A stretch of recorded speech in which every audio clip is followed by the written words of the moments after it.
It was during the Marcos regime that saw the birth of the first official election watchdog in the country.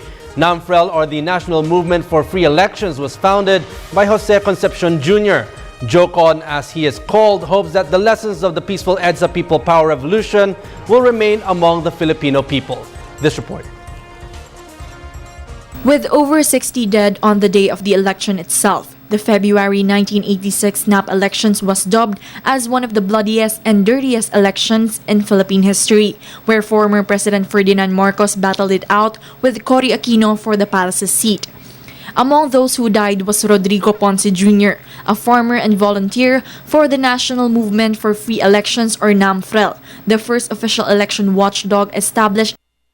Ponce was shot several times by ballot snatchers and he died on the spot. In an interview with Jose Concepcion Jr., also known as Joecon, founder of NAMFREL, he described how hard it was for him to visit the families of the deceased NAMFREL volunteers. This individual gave up their life for NAMFREL in order to protect the sanctity of the ballot. And I went there, and I tell you, when I went into the class, when I saw the mother there, I embraced her like anything. She was crying. I said, "Your son is a hero." But the deed was not unfathomable because the Filipino people were sick and tired of being oppressed, and they were willing to give up their time, effort, and even their own lives in defiance of the dictatorship. It showed very clearly that if the people stood for what they believed, and even to the point of sacrificing their lives, in history, it will always be remembered that you cannot oppress the people, that there are some who will fight for it, who will give up their lives for that purpose.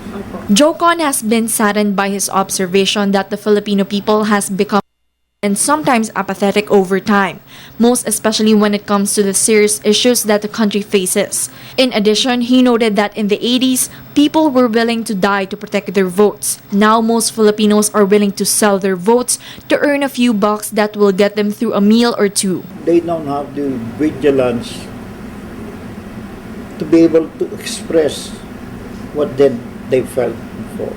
Because before, they felt it's something like a revolution was necessary now in order to bring a change in government. That we make sure who are the candidates, what are the commitments, and the people should rally and vote for them. At 82 years old, Joecon is aware that his time is almost up, but he still tries to pass on the lessons of what was dubbed as the peaceful revolt of the masses that toppled down a dictator. We have to bring about a revival of change.